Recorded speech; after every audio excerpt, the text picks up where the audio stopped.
आदाब नाजरीन, मैं हूं फरहान नजम। डीडी उर्दू की बेहद ख़ास पेशकश हेलो डॉक्टर में आपका तहे दिल से बहुत बहुत आपका इस्तकबाल करते हैं हम। गुज़िश्ता कुछ सालों से ये प्रोग्राम आपके लिए बहुत ही अच्छा प्रोग्राम बना हुआ है और आप भी अपनी मोहब्बतों से हमें इसके लिए नवाज रहे हैं। इसके लिए आपका बेहद शुक्रिया। दोस्तों, ये बारिश का मौसम जो है बहुत खुशगवार मौसम है। ये जब आता है तो जो गर्मी होती है उससे राहत तो मिलती है। शदीद गर्मी के बाद जब ये मौसम शुरू होता है हर कोई इस मौसम का लुत्फ़ लेता है। लेकिन अगर दूसरी तरफ की बात की जाए तो ये मौसम हमारे लिए बहुत सारे चैलेंजेस भी लेकर आता है। नज़ला, खांसी, ज़ुकाम, बहुत तरह के इन्फेक्शंस हमें परेशान करते हैं। क्या आप जानते हैं जब दर्जा हरारत में कमी आती है, नमी बढ़ जाती है, तो ये जो जरासीम हैं इनके लिए बहुत ही साजगार माहौल होता है। ये पनपने लगते हैं और हमारे माहौल में बहुत से अमराज पैदा कर देते हैं। तो हमें समझना चाहिए कि ये जो वक्त है बहुत ज़्यादा इसमें आप इंजॉय कीजिए लाइफ का। जो आपको एक्सपर्ट्स बताते हैं उनका ख्याल रखिए, लेकिन जो एहतियाती तदाबीर है, प्रिकॉशंस हैं, उनका भी ख्याल रखिए। तो आप अच्छे से समझ गए होंगे हमारा आज का ये जो मौजू है ये रेनी सीज़न केयर है। इसमें आप बहुत गौर से इस प्रोग्राम को देखिए, समझिए कि क्या रेनी सीज़न में परेशानियां हो सकती हैं, किस तरह की परेशानियां होती हैं और बहुत ही ख़ास इन परेशानियों से कैसे अपने को महफूज किया जा सकता है। तो आज इस प्रोग्राम का हम शुरुआत करते हैं और एक और गुजारिश मेरी आपसे यहाँ पर है कि जो इस वक्त स्क्रीन पर नंबर फ्लैश हो रहा है इस नंबर पर आप डायरेक्ट फ़ोन कर सकते हैं और हमारे पैनलिस्ट से बात कर सकते हैं, या फिर अपने इल्म में इजाफा भी करना चाहें तो वो भी कर सकते हैं। तो फिलहाल अपने प्रोग्राम की शुरुआत करते हैं ये बेहद ख़ास रिपोर्ट के साथ। मुलाहिज़ा फरमाइए।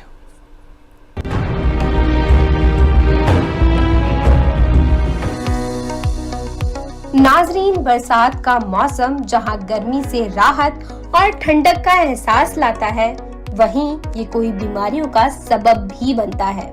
इस मौसम में नमी ज्यादा होने की वजह से बैक्टीरिया तेजी से बढ़ते हैं, जिससे हैजा, उल्टी, दस्त, टाइफाइड, पीलिया और आंतों की बीमारियां आम हो जाती हैं। साथ ही ठंडे गर्म के असर से फ्लू और बुखार जैसे वायरल इन्फेक्शन भी फैलते हैं। इस मौसम में हाजमे से जुड़ी समस्याएं जैसे बदहजमी, खट्टी डकारें, पेट में जलन और फूड पॉइजनिंग भी होती है। आई फ्लू यानी आंखों का इन्फेक्शन और स्किन एलर्जी भी आम है, जो नमी की वजह से फैलती है। मच्छरों की बढ़ती तादाद से मलेरिया, डेंगू और चिकनगुनिया जैसी जानलेवा बीमारियों का खतरा होता है। इनसे बचने के लिए साफ सफाई, शरीर को ढककर रखना और मच्छर भगाने वाले उपाय जरूरी है। बरसात के मौसम में हल्का, साफ और ताज़ा खाना खाएं। स्ट्रीट फूड से परहेज करें। उबला हुआ पानी पिएं। विटामिन सी और इम्यूनिटी बढ़ाने वाली चीजों का इस्तेमाल करें। हाथों की सफाई और भीड़ वाली जगहों से बचाव जरूरी है। अगर तबीयत में बदलाव महसूस हो तो फौरन इलाज करवाएं।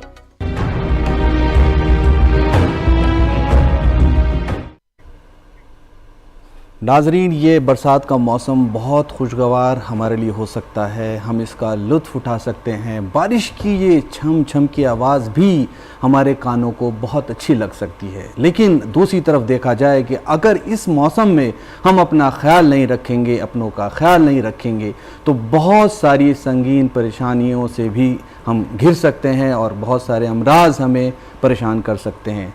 तो समझना चाहिए इस मौसम का जितना लुत्फ़ लेना है आप लीजिए, लेकिन अपना पूरा ख्याल रखिए, अपने खाने पीने का ख्याल रखिए और अपने बच्चों का ख्याल रखिए। तो आज इस खास मौजू पर बात करने के लिए जो एक्सपर्ट्स हमारे स्टूडियो में मौजूद हैं, आपका उनसे हम तारुफ करा देते हैं। हमारे साथ मौजूद हैं डॉक्टर मनीषा बैस ठाकुर, जो कि प्रोफेसर हैं department of medicine Safdarjung hospital Delhi में। हमारे साथ मौजूद है डॉक्टर आफरीन बारी, जो कि असिस्टेंट प्रोफेसर हैं department of RP centre ophthalmic sciences AIIMS Delhi में। और हमारे साथ मौजूद है डॉक्टर स्माग्रा अग्रवाल, जो कि असिस्टेंट प्रोफेसर है department of gastroenterology AIIMS Delhi में। तीनों एक्सपर्ट्स का बेहद शुक्रिया पूरी हॉलिडे डॉक्टर की टीम की तरफ से यहाँ मैं करता हूँ। और प्रोग्राम की शुरुआत मैं करूँगा डॉक्टर मनीषा आपसे। बरसात का मौसम हमें अच्छा लगता है, आपको भी अच्छा लगता होगा, और ये जितने लोग प्रोग्राम देख रहे हैं उन सभी को अच्छा लगता है। लेकिन दूसरी तरफ देखा जाए तो ये मौसम बहुत ज़्यादा परेशान करने वाला भी है। परेशान तब करता है जब हम कुछ गलतियां करते हैं, हम सही से खाना नहीं खाते, हम साफ पानी नहीं पीते, या फिर वो चीज़ें जो हमारे एक्सपर्ट माहिरीन हमें बताते हैं उनका ख्याल नहीं रखते। सबसे पहले मेरी दरख्वास्त आपसे यह है कि आप बताइए ये जो मौसम है क्यों इतना ज़्यादा ख़तरनाक हो सकता है, हेल्थ की बात करें तो उसके लिए। देखिए, ये मौसम इसलिए ज़्यादा खतरनाक होता है क्योंकि एक चेंज होता है। आप गर्मी के मौसम से बारिश के मौसम में चले जाते हैं तो टेम्परेचर जो है वो बहुत, ह्यूमिडिटी उसमें बहुत ज़्यादा बढ़ जाती है, और जब भी ह्यूमिडिटी बढ़ती है और टेम्परेचर ज़्यादा होता है तो उसमें बहुत सारे वायरस और बैक्टीरिया पनपते हैं। और ज़्यादातर उस टाइम ऐसा भी होता है कि लोगों को घर में रहना पड़ता है और उनको बहुत सारी चीज़ें खाने का भी मन करता है जो वो बहुत बाहर से खाते पीते भी हैं। और बारिश में इन्फेक्शन होने का चांस, क्योंकि वाटर जो पानी की सप्लाई है वो भी कंटामिनेटेड हो सकती है। जो खाना है वो भी अगर आपने खुला रखा और उसमें मक्खियाँ वगैरह बैठती हैं ज़्यादा, क्योंकि मक्खियाँ भी ज़्यादा होती हैं, तो आप एक तो दूषित खाना खाने की वजह से बीमार पड़ जाते हैं। फिर मच्छर और मच्छर का प्रकोप भी बढ़ जाता है, मच्छरों की ब्रीडिंग बढ़ जाती है, तो आपको मच्छरों से कई बीमारियाँ हो सकती हैं। और आपको बहुत सारे वायरस से फ्लू जैसे सांस की तकलीफ, खांसी, जुकाम और बुखार भी होने लगता है। तो इस तरीके से बहुत सारे बैक्टीरिया और वायरस की वजह से पूरे एनवायरनमेंट में ये सारा रहता है, इसलिए आपको बारिश में ज़्यादा तकलीफें होती हैं। तो यहाँ समझना चाहिए, जैसे कि डॉक्टर मनीषा ने यहाँ पर बताया है कि बहुत ही वक्त अच्छा भी है और ये बारिश की वजह से परेशान भी आपको कर सकता है अगर आप इनका ख्याल नहीं रखेंगे, जैसे कि हमारे एक्सपर्ट ने यहाँ पर बताया है। डॉक्टर आफरीन बारी, आपका ताल्लुक़ department of ophthalmic RP centre AIIMS से है। यहाँ पर बरसात की बात हो रही है, बरसात से जुड़े अमराज की बात हो रही है। जब बरसात से जुड़ी बीमारियों की बात होती है तो आँखों की बात होती है। आँखों से आदमी पूरी दुनिया के मनाजिर देखता है, लेकिन जब बरसात का वक्त आता है तो कहीं ना कहीं आँखों में परेशानी भी देखने को मिलती है, आँखों का फ्लू होता है। तो पहला सवाल मेरा आफरीन जी आपसे ये है कि आँखों का फ्लू क्या होता है और बरसात के मौसम में क्यों इतना ज़्यादा ये बढ़ जाता है? आफरीन साहिबा। आँखों का फ्लू, जिसे हम अपनी भाषा में कंजंक्टिवाइटिस कहते हैं या पिंक आई भी कहते हैं कॉमनली, ये बरसात में काफ़ी कॉमनली देखा जाता है। ऐसा इसलिए है क्योंकि बरसात में बहुत सारे इन्फेक्शंस काफ़ी कॉमनली आँखों में इन्फेक्ट कर जाते हैं। इसके बहुत सारे कारण हो सकते हैं, जैसे कि बैक्टीरिया, वायरसेस या एलर्जी। इसमें यूजुअली जो हमारी बाहर की परत होती है जिसे हम कंजंक्टिवा कहते हैं, उसमें इन्फ्लेमेशन या फिर उसमें भारीपन हो जाता है। तो हमें इसलिए अपनी आँखों को बचाव रखने की बहुत ज़रूरत है। बचने की ज़रूरत है और बचाव करने की ज़रूरत है। आफरीन साहिबा ने यहाँ पर बताया, वो स्पेशलिस्ट हैं, बहुत ज़्यादा अच्छे से इलाज करती हैं आँखों का आरपी सेंटर में, एम्स दिल्ली में। अब बात करेंगे बरसात की मेन जो बुनियादी बात है जिसकी वजह से बहुत सारी बीमारियाँ होती हैं और उनका ख्याल रखना बेहद ज़रूरी है और उसको करना भी ज़रूरी है, और वो है आपकी ग़िज़ा। क्योंकि ग़िज़ा के बिना आप ना रह सकते हैं और ना कोई मतलब ग़िज़ा अगर सही से नहीं ले रहे हैं तो परेशानियां बढ़ सकती हैं। डॉक्टर स्माग्रा, आपकी तरफ मैं आऊँगा, मैं आपसे दरख्वास्त करूँगा आप बताइए कि जो बरसात के मौसम में खाने पीने की चीज़ों का ख्याल रखना क्यों बहुत ज़्यादा ज़रूरी है? तो एक बहुत ज़रूरी चीज़ जो समझने की ज़रूरत है वो है कि बारिश में जो हमारा पानी और खाना होता है उसके कंटामिनेट होने की या फिर उसमें दूषित चीज़ों के मिलावट होने की गुंजाइश बहुत ज़्यादा बढ़ जाती है। क्योंकि हमारे जो आपने देखा होगा कि सड़कों पे हर जगह पानी ओवरफ्लो हो रहा है। क्यों? क्योंकि हमारा जो उसका नॉर्मल ड्रेनेज होता है वो ब्लॉक हो जाता है और पानी का लेवल एक तरफ बढ़ने लगता है, और उसी के साथ साथ वही पानी हम लोग के जो पीने के पानी में भी मिलने लगता है। तो ये नॉर्मली अगर हम घर में फ़िल्टर वाला पानी यूज़ कर रहे हैं या फिर फ़िल्टर वाले पानी से हम घर का खाना बना रहे हैं तो कोई भी दिक्कत वाली बात नहीं है। लेकिन अगर हम ज़रा सा भी बाहर वेंचर करते हैं और हम ये कोशिश करते हैं कि हम गोलगप्पे खाएंगे या फिर हम ऐसी चीज़ें खाएंगे जो कि जिनको बनाने में ध्यान नहीं दिया गया है, तो एक काफ़ी गुंजाइश बढ़ जाती है कि आपको जो खाना और पानी मिलेगा दोनों में ही कुछ ना कुछ कंटामिनेशन हो। ये कंटामिनेशन बैक्टीरिया का भी हो सकता है और वायरसेस का भी हो सकता है, और ये बहुत तरह की बीमारियां कर सकते हैं, जो कि आज एक बहुत कॉमन बीमारी हो गई है, जो कि हमारे बच्चों को और यंग एडल्ट्स यानी कि जो कम उम्र वाले एडल्ट हैं उनको अफेक्ट कर रही है, वो है हेपेटाइटिस ए। और आज की तारीख में हमारे पास बहुत सारे मरीज़ आते हैं कि जिनको हल्का बुखार हो जाता है, पीलिया हो जाता है, और फिर उनको पूछते हैं तो पता चलता है कि वो कहीं बाहर गए थे, कहीं कुछ ऐसा खाया था, और उसके बाद उनको ये समस्या शुरू हुई।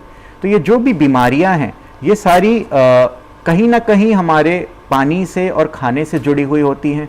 तो इसीलिए बहुत ख्याल बरतने की ज़रूरत है कि हम जो खा रहे हैं, जो खाना पी रहे हैं, वो खाना और पानी शुद्ध हो। डॉक्टर सुमाग्रा, आपने बाहर के खानों की बात की और बहुत ही यहाँ तफसील से चीज़ें बताई। एक चीज़ मैं और पूछना चाहता हूँ आपसे, जैसे कि लोग आमतौर पर करते हैं, वो रात को खाना बना लेते हैं और वो खाना बच भी जाता है या किसी भी वजह से वो खाना इस्तेमाल में नहीं आता है, तो क्या वो खाना सुबह को खाया जा सकता है, दिन में दोबारा खाया जा सकता है, या उससे परहेज़ रखने की ज़रूरत है? तो ये ज़रूरी नहीं है कि बरसात के मौसम से ही ये वाली परेशानी हो, लेकिन एक बीमारी होती है जिसको हम कहते हैं फूड पॉइजनिंग। तो कई हमारे वातावरण में ऐसे स्पोर्स होते हैं बैक्टीरिया के या किसी न किसी वायरस के, जो कि हमारे हर जगह हैं, हर खाने में, हर उसमें हैं, और अगर हम उसको रीहीट करते हैं या फिर हम खाने को फ्रिज में रख के दोबारा गर्म करते हैं, तो एक गुंजाइश हो जाती है कि वो स्पोर दोबारा से जर्मिनेट होंगे और वो अपना एक टॉक्सिन प्रोड्यूस करेंगे, जो कि हम जब खाना खाएंगे तो हमारे अंदर एक बीमारी पैदा करेंगे। तो ये कभी भी एक बहुत अच्छी एक रिकमेंडेशन नहीं होती कि आप रखा हुआ खाना रोज खा रहे हैं। कभी दिन में 1-2 बार हो गया, कभी कुछ महीनों में 1-2 बार हो गया, तो फिर भी मानी हुई बात है। हस्बे मामूल इसको नहीं करना चाहिए और बेहतर ये है इससे बचना चाहिए। डॉक्टर सुमाग्रा, एक कॉल आ गई, कॉल ले लेते हैं यहाँ पर। Hello hello. हाँ जी डॉक्टर जी, हेलो डॉक्टर, प्रोग्राम में आपका इस्तकबाल। अपना सवाल पूछिए। नमस्ते सर, मैंने ना ऐसा है मेरे साथ में। जी हेलो। जी जी, हम सुन पा रहे हैं आपको, आप बताइए अपना सवाल। मेरे साथ में ना, मैंने 3-4 जुलाई को किसी के साथ में संबंध बनाए थे, तो उसमें निरोध फट गए थे। फट जाने के बाद ना मुझे उस दिन से चिंता लग रहे हैं कि कुछ ऐसा होना चाहिए, मैं से कैसे इलाज कराएं या कुछ चेक करना चाहिए, कहाँ से कराएं? जी ठीक है। डॉक्टर मनीषा, ये HIV के बारे में इनका सवाल है यहाँ पर, इनको किस तरह का टेस्ट लेने की जरूरत है, जबकि ये इस शो से जुड़ा हुआ सवाल नहीं है, लेकिन कॉलर का सवाल है, तो ये एक राय लेना चाह रहे हैं कि इनको किस तरह का टेस्ट की जरूरत है। क्या राय देना चाहेंगे आप? देखिए, ऐसा है कि अगर आपने अनप्रोटेक्टेड सेक्स आपने मतलब हो गया है या किया है, तो आपको 3-4 प्रकार के इन्फेक्शन हो सकते हैं। आपको हेपेटाइटिस बी हो सकता है, सी हो सकता है और HIV हो सकता है। तो इसमें आपको अगर अपना टेस्ट कराना है, तो पहले तो आपको ऑब्जर्व करना चाहिए कि आपको लोकल आपके पेनिस में कोई अल्सर या आपके जो पेशाब करने वाली जगह उसमें से कोई वाइट डिस्चार्ज की तरह तो नहीं निकल रहा है। 2-3 दिन में ये अगर है तो आपको तुरंत डॉक्टर के पास जाना है, वहाँ पे वो टेस्ट करेंगे और आपको उसकी दवाई देंगे। रही बात हेपेटाइटिस बी, सी और HIV की, तो ये तुरंत ही मतलब आप टेस्ट कराएंगे तो वो तुरंत ही आपको पॉजिटिव नहीं आता है। आपको हेपेटाइटिस बी के वायरल काउंट कराने पड़ते हैं अगर आप जानना चाहते हैं, या हेपेटाइटिस सी के वायरल काउंट देखने पड़ते हैं, और HIV का टेस्ट कराना पड़ता है।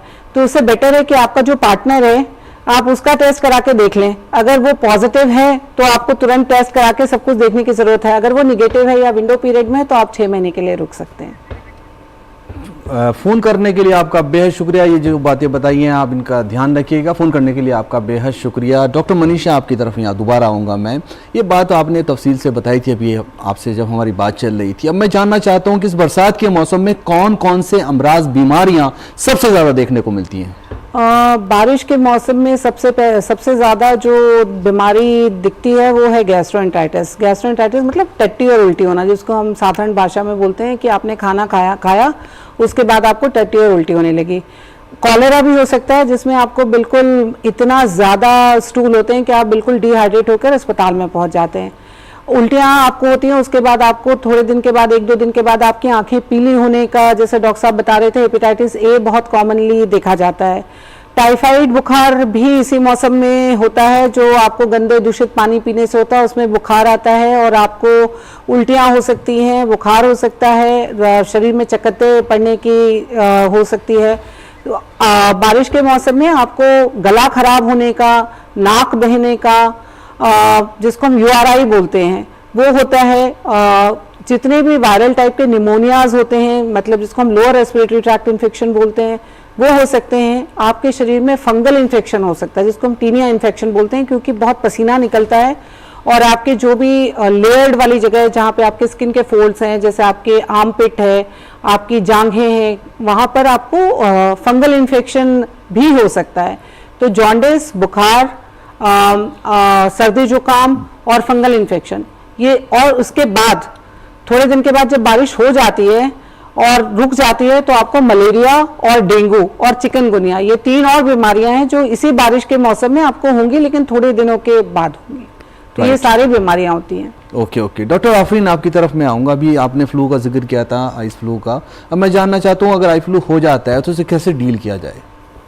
आई फ्लू अगर आपको हो जाए तो इसके संकेत, सिम्टम्स जो हम कहते हैं, वो ये होंगे कि आंखों में रेडनेस होगी, पानी आएगा आंखों में, थोड़ा बहुत पेन हो सकता है, लाइट से दिक्कत हो सकती है। यदि आपको पता है कि आपके घर के या आसपास में कोई ऐसा इंसान था जिसको आंखों में रेडनेस रही है और आप कांटेक्ट में आए हैं, तो फिर ज़्यादातर चांस ये है कि आपको उनसे इन्फेक्शन हो गया है आई का, जिसे हम कहते हैं कंजंक्टिवाइटिस, जो कि काफ़ी इजीली स्प्रेड करता है इस मौसम में, बारिश में। अगर ऐसा है तो आपको पहले ये ध्यान देना है कि आपको कीचड़ वगैरह आ रहा है कि आंखों में, अगर कीचड़ आ रहा है तो ज़्यादा चांस है कि आपको बैक्टीरियल कंजंक्टिवाइटिस हुआ हो। ऐसे केसेस में आपको डॉक्टर को कंसल्ट करना है, अपने ऑफ्थेल्मोलॉजिस्ट को, सो दैट वो आपको एंटीबायोटिक्स दे और इन्फेक्शन जल्दी से जल्दी ठीक हो सके। दूसरा चांस ये है कि आपको वायरल कंजंक्टिवाइटिस हुआ हो, जो कि बहुत तेज़ी से स्प्रेड करता है। उसमें आपको ये ध्यान रखने की ज़रूरत है कि आप अपने जो भी हाइजीन है वो मेंटेन करें। यदि आपका कोई टॉवेल है, हैंडकरचीफ है, तो घर के बाकी सदस्यों से, पार्टनर से, बच्चों से, हर चीज़ को उसको अलग रखना है। आपको स्पेसिफिकली अपने लिए यूज़ करना है। इनफैक्ट अगर एक आई में कंजंक्टिवाइटिस है तो दूसरी आई को में भी उसे यूज़ नहीं करना है, किसी रुमाल को कॉमनली, अदरवाइज दूसरी आई भी इन्फेक्ट हो जाएगी। यही कॉमन बीमारी देखी जाती है स्कूल के बच्चों में, जो कि ज़्यादातर भीड़ भाड़ में होती है, तो इसलिए आपको ध्यान रखना है। स्कूल के बच्चों के बारे में मैं जिक्र करूंगा आपसे, लेकिन एक कॉल आ गई, कॉल ले लेते हैं क्योंकि ये बहुत ज़रूरी पॉइंट है। आपसे बात आपसे जारी रहेगी। हेलो जी सर। जी, हेलो डॉक्टर, प्रोग्राम में आपका इस्तकबाल। बताइए अपना सवाल क्या है आपका? डॉक्टर साहब, मेरा सवाल ये है कि मैं फिल्म बस्ती में रहता हूँ। जी डॉक्टर साहब, मेरा सवाल ये है कि मैं एक फिल्म बस्ती में रहता हूँ। ओके। मैं एक फिल्म बस्ती में रहता हूँ डॉक्टर साहब, जी। और मेरे यहाँ नल भी आते तो कभी विषाणु वाला पानी आता, कभी ओके। मास्क मारता हुआ पानी आता नल जी। में, और हमारे बच्चे फिल्टर पानी नहीं पा रहे। और हमारी घर की माँ कहीं काम पे जाती तो बच्चा क्या खाना लाती हो, बच्चों को खिलाती और वो दूसरे दिन भी खाते, तो हमारी बस्ती वालों को स्वस्थ रहने के लिए क्या करें? ये पानी, पूरी बात इनकी समझ में नहीं आ रही, लेकिन जहाँ तक मैं समझ पाया हूँ वो यही है। ये पानी को लेकर पूछ रहे हैं। फिल्टर शायद इनके घर में नहीं, और पानी इनको गंदा मिलता है, गंदा जहाँ पर- पानी ये जी, पी रहे जी। हैं। ये इसको कैसे हेल्दी रहें, ऐसा पानी भी पी रहे हैं और ये चाह रहे हैं कि हम पूरी तरह से हेल्दी रहें। तो कोई अगर टिप्स आप देना चाहें, क्या बताना चाहेंगे? देखिए, एक तो आप जहाँ रहते हैं वहाँ पानी की सप्लाई ठीक होनी चाहिए, तो आपकी सारी समस्याएं खत्म हो जाएंगी। अगर वो आप नहीं कर पा रहे हैं, आपको गंदा पानी ही सप्लाई में आ रहा है, तो सबसे आसान और सस्ता तरीका है कि आप घर में पतीले में पानी को उबाल लें, उसको ठंडा कर लें और फिर वो उबला हुआ पानी पिएं। अगर आप उबला हुआ पानी पीते हैं तो उसमें बहुत सारे जो कीटाणु हैं वो अपने आप ही मर जाते हैं। आपको कोई आरओ और इस तरीके की बहुत मशीनें लगाने की ज़रूरत नहीं है। आप पानी उबाल के और वही पानी आप साथ में लेके जा सकते हैं। और जो आप कह रहे थे कि जो खाना ले आती हैं और उसके बाद खाना आप खाते हैं, पता नहीं किस संदर्भ में आप कह रहे थे, तो जैसे हमने पहले भी बताया कि इस मौसम में खाना आप अगर ले आ रहे हैं, बचा हुआ खाना, वो मुझे पता नहीं कि कितना पुराना बना हुआ है, बाहर रखा था, फ्रिज के अंदर रखा था, और ये खाना खाने की सलाह तो नहीं दी जा सकती। हमेशा यही सलाह दी जाती है कि आप फ्रेश खाना खाइए बारिश के मौसम में। और हमेशा भी अगर आप फ्रेश खाना बना हुआ खाते हैं तो आपके बीमार पड़ने की संभावनाएं कम है। अगर आप बचा हुआ खाना या दूसरे दिन बार बार रीहीट करके खाना खा रहे हैं तो आपके बीमार होने की संभावना ज़्यादा है। उम्मीद है कि जैसे डॉक्टर मनीषा ने आपको चीज़ें बताई हैं इनका आप ख्याल रखेंगे और हमारी नई ख्वाहिशात हमेशा आप सेहतमंद रहें और अच्छी ज़िंदगी गुजारें। फ़ोन करने के लिए आपका बेहद शुक्रिया। डॉक्टर स्माग्रा, आपकी तरफ मैं आऊँगा। अब यही आपसे मैंने बहुत सारी बातें की थी, बहुत सारा इल्म आपने हम लोगों को यहाँ पर दिया था। अब मैं जानना चाहता हूँ कि बारिश के मौसम में कौन कौन से जो अमराज हैं, बीमारियाँ हैं, वो आप डील करते हैं, देखने में आपके आती हैं जिनका ताल्लुक़ पेट से है? तो मैं पेट का डॉक्टर हूँ। तो हम लोग के पास जिगर यानी कि लिवर के इन्फ्लेमेशन के बहुत सारे मरीज़ आते हैं, और उसके अलावा जैसा कि डॉक्टर मनीषा ने बताया कि लेट्रिन ज़्यादा होना, जैसे दस्त लग जाना, वो मरीज़ रहते हैं, या फिर पेट में दर्द, उल्टियाँ होना, वो वाले मरीज़ रहते हैं। तो ये सारी ही बीमारियाँ कहीं ना कहीं इसलिए बारिश के मौसम में इसलिए बढ़ जाती हैं क्योंकि हमारा खान पान बारिश के मौसम में बहुत बिगड़ जाता है। और कुछ ऐसी पानी के स्रोत होते हैं जो कि बिल्कुल भी रिलायबल नहीं होते हैं ऐसे मौसम में, कि जैसे आप कहीं भी अगर इधर उधर जाके चाट खा रहे हैं, गोलगप्पे खा रहे हैं, या फिर ऐसी चीज़ें खा रहे हैं जहाँ पे पानी उबला ना हो या फिर संदिग्ध सोर्स से मिला हो, तो उस जगह पे आपका इन्फेक्शन होने की चांस बहुत ज़्यादा है। उसके साथ साथ ये आजकल बहुत सारे लोग बाहर से ऑर्डर करके भी खाना खाते हैं, और बारिश के मौसम में स्पेशली बहुत लोगों का मन कर जाता है कि घर में बैठे हैं कुछ ऑर्डर करके खाना खाएं। तो उसमें एक रिस्क हमेशा ही रहेगा कि आप जो खाना बाहर से ऑर्डर कर रहे हैं, अगर वो गर्म होके नहीं आया है या फिर वो बहुत अच्छे से प्रिपेयर होके नहीं आया है, तो एक खतरा रहेगा कि आपको कई सारी बीमारियां लिवर से जुड़ी हुई और आंत से जुड़ी हुई लग सकती हैं। तो नाजरीन, यहाँ पर मेरे जितना समझ में आया है, डॉक्टर स्माग्रा ने बताया है कि आप अपनी जो जायका है उसका ख्याल रखिए, लेकिन ये जो गोलगप्पे खाने की बात है या ये बाहर के खाने ऑर्डर करके मंगाने की बात है, कुछ दिन तक तो इन पर ब्रेक लगाने की बेहद ज़रूरत है, तभी आपकी सेहत हमेशा सही रहेगी और बरसात के इस ख़ास मौसम का लुत्फ़ आप कम खाकर और घर का हेल्दी खाना खाकर भी ले सकते हैं। यही हमारी गुजारिश भी रहेगी आपसे। डॉक्टर आफरीन, आपकी तरफ यहाँ मैं दोबारा आऊँगा। अभी आपने जिक्र किया था बच्चों की आंखों को लेकर, थोड़ा सा उस बात को कंप्लीट कीजिए और बताइए कि बच्चों का कैसे डील किया जाए इस खास तौर से इस बरसात के मौसम में। बरसात के मौसम में बच्चों में कंजंक्टिवाइटिस बहुत कॉमनली देखा जाता है। अक्सर बच्चे स्कूल जाते हैं, किसी एक बच्चे को कंजंक्टिवाइटिस होता है, खेलते खेलते ही यदि वो अपने हाथों को हैंड शेक करें या फिर एक ही डेस्क यूज़ करें और फिर अपने आँखों को मल लें, तो काफ़ी चांस है कि वो इन्फेक्शन उन्हें भी हो सकता है। तो ये इन्फेक्शन बैक्टीरियल, वायरल दोनों तरीके का हो सकता है। यदि बैक्टीरियल इन्फेक्शन है तो उन्हें कीचड़ आ सकता है, आँखों में रेडनेस हो सकती है। वायरल इन्फेक्शन में पानी ज़्यादा आएगा आँखों में। तो ज़रूरी है कि पेरेंट्स आइडेंटिफाई करें और अपने बच्चे को आइसोलेट करें। टीचर्स भी देखें कि किसी एक बच्चे को यदि आंखों में रेडनेस है तो वो बाकी बच्चों के साथ इंटरमिक्स नहीं होना चाहिए, एंड उस पर्टिकुलर बच्चे को थोड़ा आइसोलेटेड रखना चाहिए, थोड़ी छुट्टी देनी चाहिए, क्योंकि इन्फेक्शन बहुत तेज़ी से फैलता है बच्चों में। इनका ख्याल रखना बेहद ज़रूरी है बातों को, और समझना चाहिए अगर इनका ख्याल नहीं रखा जाएगा तो परेशानी बढ़ सकती है। नाज़रीन, अक्सर ये देखने में आता है कि अगर किसी के साथ कोई परेशानी हो रही है तो बहुत देर तक उसे घर में ही उसको ट्रीटमेंट देते हैं, घरेलू नुस्खे या सुनी सुनाई बातों पर ज़्यादा अमल किया जाता है, जो कि आगे जाके बहुत ज़्यादा ख़तरनाक साबित हो सकता है, परेशानी बहुत ज़्यादा बढ़ सकती है।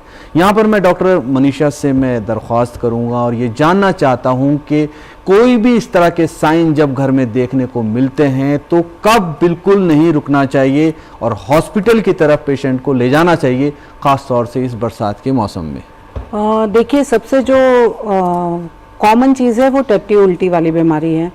मरीज़ को बहुत ज़्यादा लूज मोशंस और बहुत ज़्यादा वॉमिटिंग होती है तो सबसे पहले लोग करते हैं कि उसको खाना देना बंद कर देते हैं कि उसको उल्टी हो रही है तो अब वो कुछ नहीं खा सकता। ये बहुत ही गलत सोच है। अगर मरीज को उल्टी भी हो रही है उसके बावजूद आपको उसको ORS का पैकेट घर में ज़रूर पिलाना है। अगर आप ORS पिलाते हैं तो उल्टी होने के बाद भी 70% आपके म्यूकोजा से एब्जॉर्ब हो जाता है। तो आपको उसका ऐसे ही जो ब्रेस्ट फेड बेबीज हैं, जो छोटे बच्चे को अगर लूज मोशंस लग गए हैं तो माताएं उनको स्तनपान कराना भी बंद कर देती हैं, उनको बिल्कुल ही डिहाइड्रेट कर देती हैं। तो आपको जो स्तनपान है वो जारी रखना है, और पानी जो है आपको ORS या इलेक्ट्रॉल या कुछ दही की शिकंजी आपको खाते रहना है। अगर आपको ऐसा लगता है कि ये सब होने के बाद अगर आपका पेशाब पिछले 4-5 घंटे में बंद हो गया, नहीं आ रहा है, तो आपको तुरंत अस्पताल जाना है, क्योंकि अगर आपने इलाज में देर की तो हो सकता है कि आपकी किडनी शट डाउन हो जाए, मतलब आपका जो गुर्दा है वो खराब हो जाता है। अगर उसको पानी ना मिले बहुत देर तक तो गुर्दे काम करने बंद हो जाते हैं। तो अगर आपका सबसे सिंपल है कि पिछले 4 घंटों में अगर मरीज ने पेशाब नहीं किया है और उसको टट्टी उल्टी हो रही है, तो अब आपको घर में नहीं रुकना है, उसको ड्रिप की ज़रूरत है, उसको डॉक्टरी सहायता की ज़रूरत है। अगर मरीज को बुखार है, उसको बुखार के साथ में आपने देखा कि उसको दौरे पड़ गए, मिर्गी के दौरे पड़ गए, एक भी अगर मिर्गी का दौरा पड़ गया है मरीज को, तो आप उसको घर में नहीं रखेंगे, आप अस्पताल जाएंगे, अब उसका घर में इलाज नहीं हो सकता।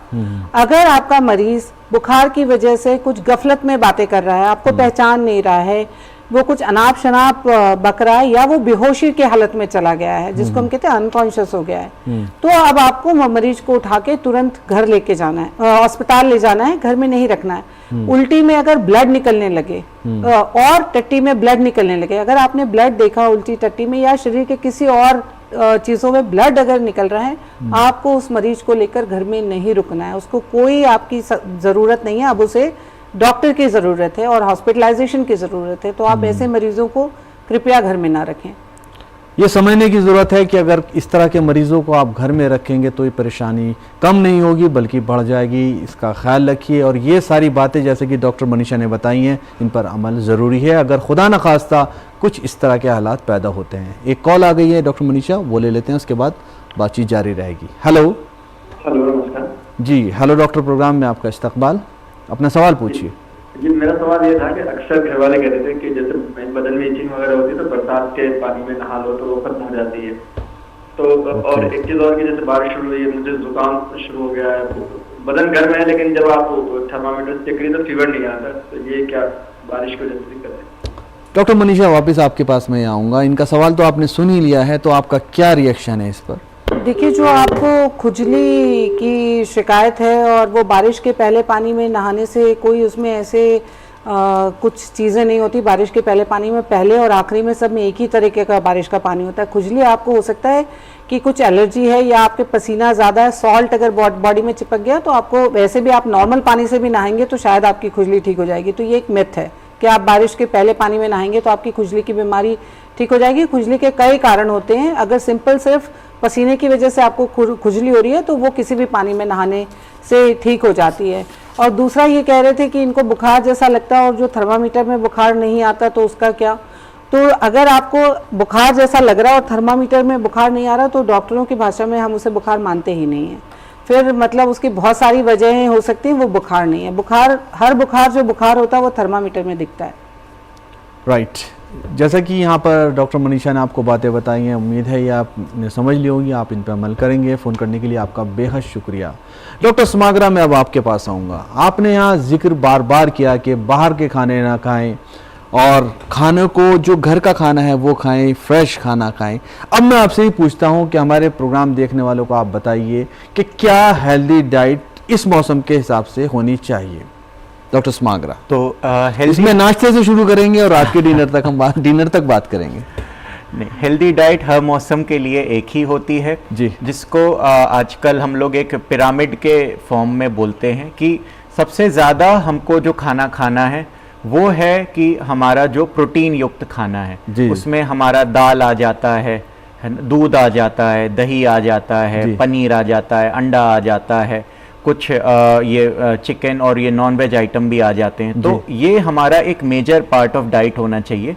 इसके साथ कुछ सीरियल्स होते हैं जैसे गेहूं हो गया, चावल हो गया, ये हमारा आधे से ज़्यादा डाइट इसमें निकलना चाहिए। इसके ऊपर हमारे पास आते हैं कि तेल हो गया, घी हो गया और ये जो बटर युक्त चीज़ें हैं, इसको हमें थोड़ा रखना है। और उससे ऊपर आती हैं शुगर वाली चीज़ें जिसमें हमारा चीनी बहुत ज़्यादा होती है, गुड़ होता है, और तो उनको हमें कम रखना। उससे ऊपर आती हैं प्रोसेस्ड फूड, जैसे कि हमारे पैकेट वाले फूड, पैकेट में जो आपके पास आ रहे हैं अल्ट्रा प्रोसेस्ड फूड हैं, तो अगर हम इस ऑर्डर को ध्यान रखते हैं कि हम जो भी खाना खा रहे हैं, चाहे वो ब्रेकफास्ट हो, लंच हो, डिनर हो, हमारे खाने में प्रोटीन एडिक्वेट है, हमारे पास सीरियल्स हैं, थोड़ा सा तेल या घी वाली चीजें हैं, उससे भी कम मीठी चीजें हैं और बहुत ही कम अल्ट्रा प्रोसेस्ड फूड हैं। इन चीजों का ध्यान आप बरसात या किसी भी मौसम में रखेंगे जी। तो आप निश्चित तौर पे एक सेहतमंद रास्ते पे चलेंगे। बिलाशुबा। यहाँ पर एक चीज़ और बताइए डॉक्टर समाग्रा, अक्सर कहा जाता है कि डिनर हमेशा हल्का लेना ज़रूरी है और उसको जितना जल्दी लेंगे उतना ज़्यादा बेहतर है। आप किस तरह से यहाँ पर अपनी राय देंगे इसमें? तो काफ़ी सारी दिक्कतें पेट की ऐसी होती हैं जो कि बहुत सारा डिनर खाना खाने के बाद लेट जाने से होती हैं, जिससे तेज़ाब बनना, गले में हल्की सी खराश बनना और सीने में जलन बनना, जिसे हार्ट बर्न भी कहते हैं। कुछ लोग को खट्टी डकार आके पानी मुंह में आ जाता है। तो इसको रोकने के लिए बहुत ज़रूरी है कि डिनर हम हल्का रखें और डिनर के बाद थोड़ा टाइम हम या तो वॉक कर लें या फिर कुछ ऐसी एक्टिविटी कर लें जिसमें हम लेटने का हमारे पास मौका ना मिले, और लेटें तो कम से कम 1-2 घंटे का गैप हो जाए, जिससे वो खाना थोड़ा आगे चला जाए और हमारे रिफ्लक्स होने की या फिर खाना बैक मारने की चांस कम हो जाते हैं और सेहत बेहतर रहेगी अगर ये चीज़ें हम करेंगे। एक फ़ोन आ गया, फ़ोन ले लेते हैं। हाँ जी। हेलो हेलो हेलो जी, आपका खैर मकदम प्रोग्राम में हेलो डॉक्टर में अपना सवाल पूछिए प्लीज़। जी, मेरा सवाल ये है कि जैसे जो बहुत छोटे बच्चे होते हैं जो कुछ बोल नहीं पाते हैं, तो उन्हें इस मौसम में उनका किस तरह से ख्याल रखना चाहिए, क्या क्या एहतियात बरतनी चाहिए, जैसे कि उन्हें कोई कोल्ड कफ इस तरह की प्रॉब्लम ना हो, उससे उन्हें बचाया जा सके। ओके, काफ़ी अच्छा सवाल है इनका। ज़रा मैं डॉक्टर मनीषा वापस आपकी तरफ आऊँगा। बच्चों की देखभाल को लेकर इन्होंने इस मौसम की बात की है, क्या कहना चाहेंगे? बच्चों की देखभाल में एक तो बारिश के मौसम में आप उनको गीले कपड़े पहनाने से परहेज करें। आजकल तो बहुत सारी अच्छे डायपर्स मिलते हैं, तो बच्चे को गीला नहीं होना चाहिए। अगर गीला बच्चा आपका रहता है किसी वजह से तो उसको बीमार पड़ने के चांसेस ज़्यादा होते हैं। दूसरा, अगर आपके घर में किसी को कोई सर्दी जुकाम नज़ला है, इस तरीके का कुछ हो रहा है, तो उसको 2-3 दिन के लिए आप बच्चे से दूर रखें, क्योंकि बच्चे बहुत जल्दी इन्फेक्शन पकड़ते हैं।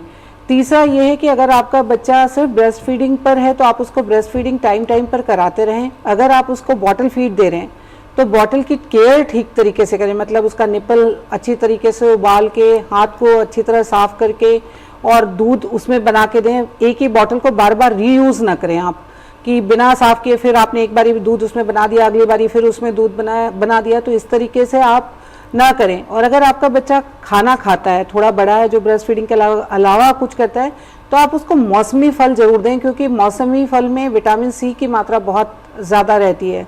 तो हर बच्चा जो खा रहा है उसको आप, ऐसा मैं नहीं कहती कि आप उसे अनार खिलाइए या कोई बहुत ही ऐसा फल खिलाइए जो उस मौसम में मिलता नहीं है।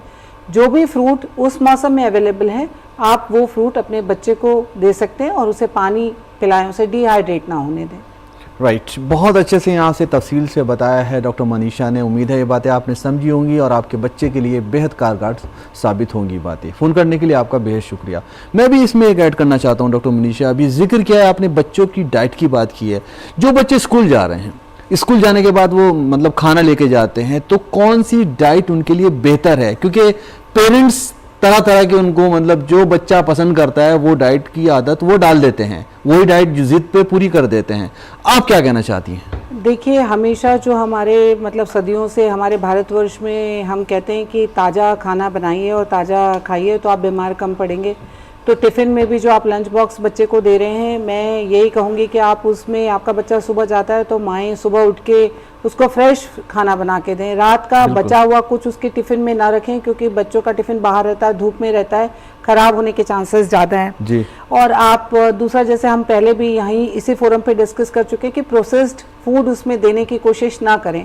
जैसे अब बहुत सारी चीज़ें मिलती हैं जिनको आप सिर्फ फ्राई करके, वो उसमें आती हैं पैकेट्स में, आप फ्राई करके उसमें रख देते हैं। तो जो आपका बच्चा है वो हेल्दी चीज़ें कम खा पाता है। आप उसमें एक पोर्शन एक फल का रखिए, कुछ थोड़ी सब्जी और एक आध चीज़ आप उसकी थोड़ी मोड़ी पसंद की चीज़ें भी रख सकते हैं, लेकिन खाना जो है वो फ्रेश फूड अगर आप रखेंगे तो बच्चे के लिए हमेशा बेटर होता है।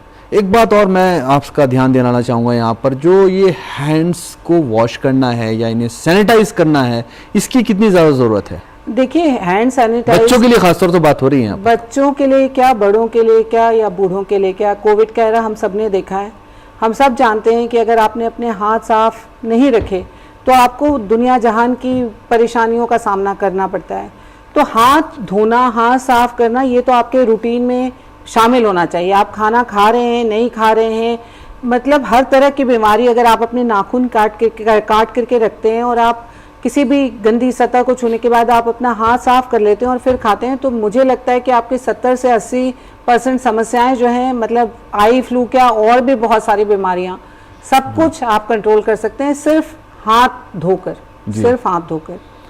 तो फ्रेंड्स, नाजरीन, यहाँ पर जैसा बताया है डॉक्टर मनीषा ने कि हाथ धोना हमें कोविड ने सिखाया है, लेकिन ये कोविड तक ही नहीं रखिएगा, ये अपनी ज़िंदगी में पूरी तरह से लाइएगा। जब भी आप खाना खाएं, आपके बच्चे खाना खाएं, या ख़ास तौर से आपके दोस्त खाना खाएं, उनसे कहिए हाथ धोएं और हाथ धोकर ही खाना खाएं।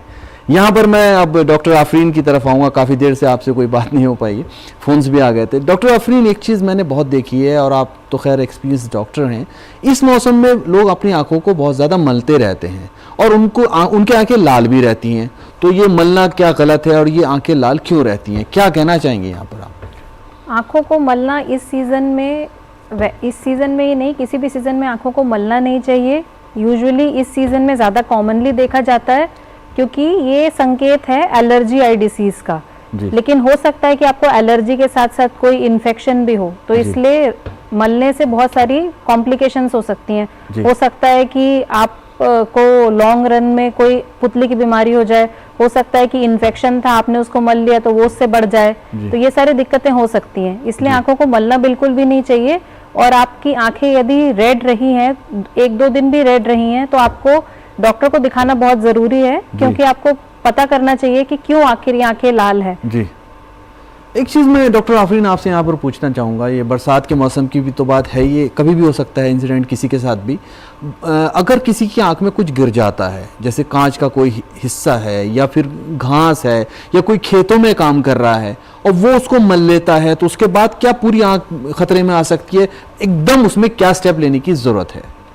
ये आपने बहुत अच्छा सवाल किया, क्योंकि कभी भी कुछ अगर आंख में जाता है तो उससे बहुत सारी चीजें हो सकती है। एक तो आंख, वो जो टुकड़ा है वो आपके आंख में फंस गया, उससे हमारी बहुत सारी आंख की लेयर्स डैमेज हो सकती है। पुतली भी डैमेज हो सकती है, तो उससे इन्फेक्शन होकर केरेटाइटिस, कॉर्नियल अल्सर भी हो सकता है। क्योंकि एक बार पुतली के सामने वाली लेयर, जिसे हम एपिथेलियम कहते हैं, यदि वो एक बार हट जाए तो इन्फेक्शन का खतरा बहुत ज्यादा बढ़ जाता है। तो कभी भी अगर आंख में कुछ जाए तो सबसे पहले तो आंखों को पानी से धोना चाहिए, लेकिन साफ पानी से धोना चाहिए, ताकि वो जो भी गया हुआ है आंख में वो निकल जाए किसी भी तरीके से।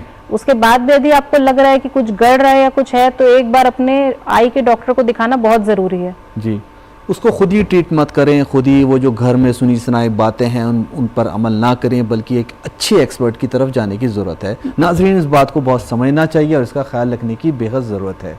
डॉक्टर समाग्रा, मैं आपकी तरफ आऊँगा। यहाँ पर मैं जानना चाहता हूँ कि जो इंसान का ऑर्गन लीवर है, ये बहुत ज़्यादा इंपॉर्टेंट है, सभी लोग जानते हैं, बताने की ज़रूरत नहीं है। इस मौसम में अगर कुछ हम गलतियां करते हैं या फिर कुछ ऐसी दवाएं जो सुनी सुनाई बातों पर उन्हें हम लेते हैं, क्या लीवर में भी नुकसान हो सकता है और इसका कैसे ख्याल रखने की बेहद ज़रूरत है? तो बिल्कुल फरहान जी, केवल बारिश के मौसम में नहीं, हर मौसम में लिवर जो है हमारे खाने का और जो भी हम अपने डाइट में ले रहे हैं उसका पहला फिल्टर होता है जी। तो उसको वो फिल्टर करके वो उसको उस तरीके से मेटाबोलाइज करता है कि जब वो पूरे बाकी शरीर में जाए तो उसमें नुकसान कम से कम हो जी। अगर हम बिना डॉक्टर की सलाह के अगर हम ऐसी कोई दवाएं ले रहे हैं जो कि हमें नहीं लेनी चाहिए या फिर वो बहुत स्ट्रॉन्ग रहती हैं, तो कहीं ना कहीं वो लिवर पे नुकसान पहुंचा सकती हैं जी। तो इसका पहला लक्षण यही होगा कि आपको हो सकता है कि भूख लगनी कम हो जाए, या फिर हल्का सा यहाँ पर आपको जिगर के हिस्से में दर्द शुरू हो जाए, या फिर हो सकता है कि आपको आंखों में पीलापन लगे, आपका जी मिचलाने लगे, थोड़ा 1-2 उल्टियां हो जाएं। तो अगर ऐसा होता है तो बहुत ज़रूरी है कि आप वो दवा बंद करें और तुरंत अपने डॉक्टर से मिलें। और कोशिश यही रखें कि आप कम से कम ऐसी दवाएं लें जी। जो कि आपको प्रिस्क्राइब नहीं करी गई जी। हैं और जिनकी शायद आपको ज़रूरत भी उतनी ज़्यादा ना हो। जी, ये आपने मेडिसिन की बात की। अब मैं आपसे यही कि ये सवाल लेना चाहता हूँ, आप ये बताइए कि लीवर को हेल्दी कैसे रखा जाए। ये हमारे प्रोग्राम देखने वालों के लिए, हम सभी के लिए क्या क्या स्टेप्स करने की ज़रूरत है अपने लीवर को बेहतर से बेहतर हेल्दी रखने के लिए। तो अभी हमारा वर्ल्ड हेपेटाइटिस डे हुआ था 28 जुलाई को, उसमें हमने बहुत सारी ये बातें अपने बहुत सारे लोगों के साथ डिस्कस करी थी। मैं आप लोग को भी यही बताना चाहूँगा कि आपके बहुत कठिन नहीं है कि लिवर को हेल्दी रखना। लिवर को हेल्दी रखने के लिए सबसे ज़रूरी है कि आप अपने मेजर जो रिस्क फैक्टर हैं जिनकी वजह से लिवर को परेशानियां हो सकती उन्हें कंट्रोल करें। पहला है शराब ना लें, शराब बंद करें। दूसरी चीज़ है कि आपको अगर शुगर है या बीपी है या कोलेस्ट्रॉल बढ़ा है या फिर आपको मोटापा है या फिर उसके अलावा आपको कभी भी फैटी लिवर बोला गया है कि आपको है, तो उसके लिए आप कोशिश करें कि अपना शुगर कंट्रोल करें, बीपी कंट्रोल करें और कोलेस्ट्रॉल की दवा खाएं और रोज़ एक्सरसाइज करें और खाने में अपने बदलाव लाएं और इस तरह का खाना खाएं कि आपका मीठा कम से कम हो और तेल घी कम से कम हो। फिर उसके अलावा आप कोई भी ऐसी दवाएं ना लें जो कि आपको पहले से नहीं प्रिस्क्राइब करी गई हैं या फिर सेफ़ नहीं हैं आपके लिवर के लिए, चाहे वो किसी भी पद्धति की हों, उन दवाओं को आप अवॉइड करें। उसके अलावा आपको अगर कोई भी आपके जानने वालों में किसी को हेपेटाइटिस के इन्फेक्शन है, हेपेटाइटिस बी या सी का इन्फेक्शन है, तो ज़रूर अपने डॉक्टर को दिखाएं, जल्दी से जल्दी ब्लड के टेस्ट कराएं और उसका इलाज लें। इन बातों का ख्याल रखें और अपने लीवर को हमेशा हेल्दी रखें। डॉक्टर मनीषा, एक कॉल आ गई, कॉल ले लेते हैं उसके बाद। हेलो हेलो हेलो, जी जी, हेलो डॉक्टर, प्रोग्राम में आपका खैर मकदम, अपना सवाल पूछिए। हेलो जी जी, हेलो डॉक्टर, प्रोग्राम में आपका इस्तकबाल, सवाल पूछिए प्लीज। आवाज नहीं रही आपकी। जी, हम समझ नहीं पा रहे हैं आप क्या कह रही हैं, थोड़ा सा तेज बोलिएगा, अपने टेलीविजन की आवाज बंद कर दीजिएगा।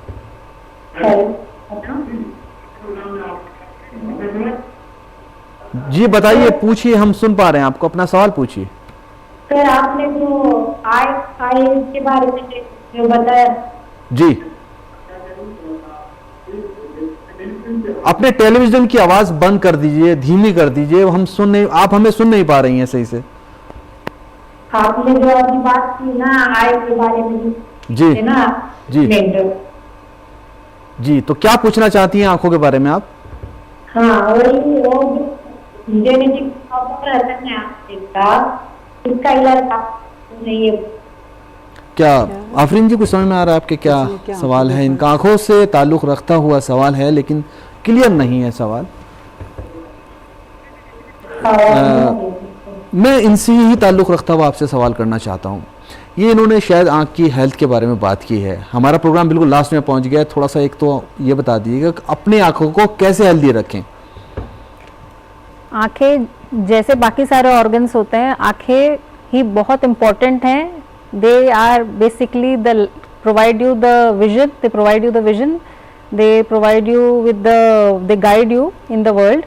सो सबसे इम्पोर्टेंट ये है कि आप अपना आई का रेगुलरली चेकअप कराएं। हर उम्र के जो लोग होते हैं उनको अपना एडिक्वेट जो भी चश्मा है वो नंबर उनको मिलना चाहिए, रिफ्रैक्टिव करेक्शन मिलना चाहिए। बच्चे हैं यदि तो उनका रेगुलर आई टेस्ट साल में एक बार कराना चाहिए। जो थोड़े से वृद्ध लोग होते हैं, एल्डरली होते हैं, उनको भी अपना आई चेकअप कराना चाहिए। बहुत सारी ऐसी बीमारियां होती हैं जिससे आप बच सकते हैं, जैसे कि ग्लोकोमा, जो कि साइलेंट थीफ कहते हैं जिसे, जो कि सिर्फ एग्जामिनेशन पे पता चल सकता है।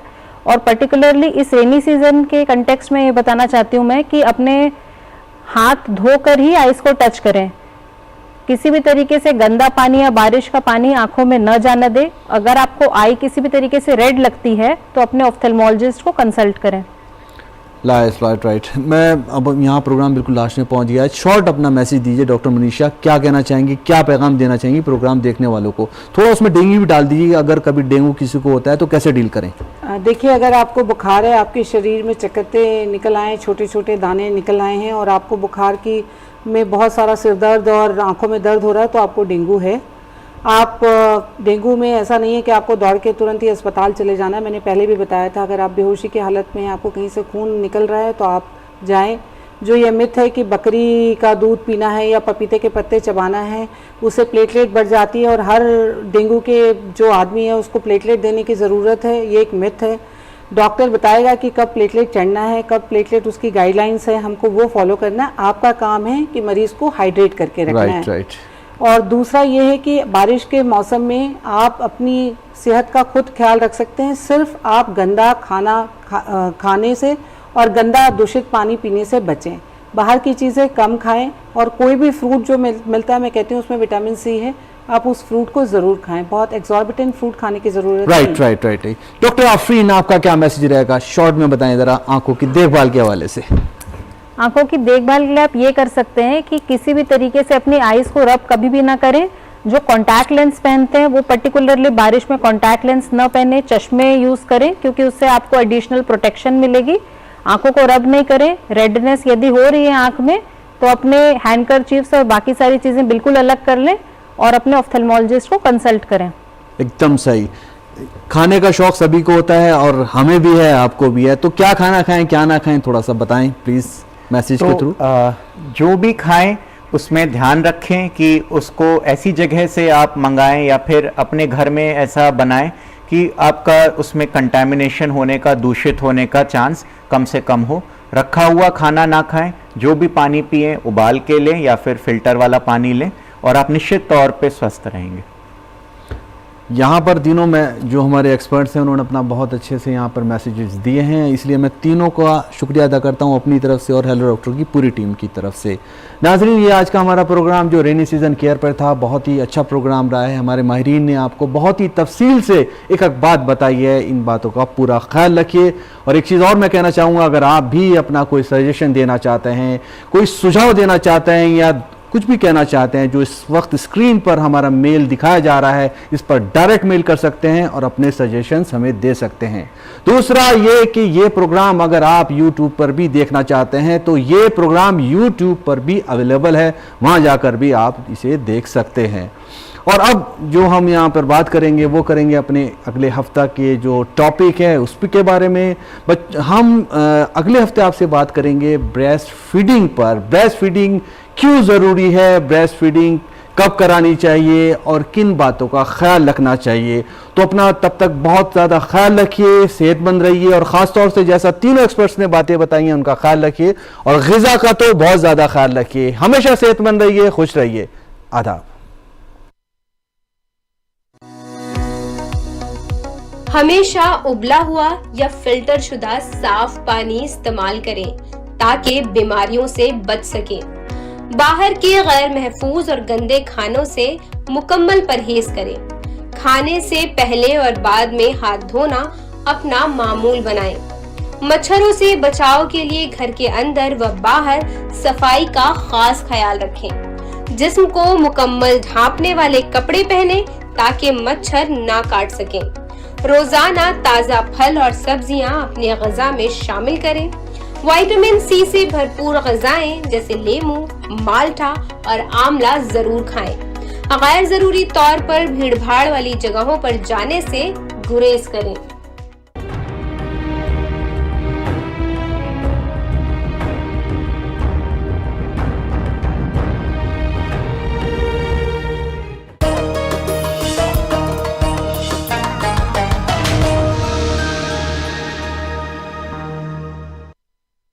अब क्या देख रहे हो पापा? तुम कहते हो ना कि स्टॉक मार्केट में बहुत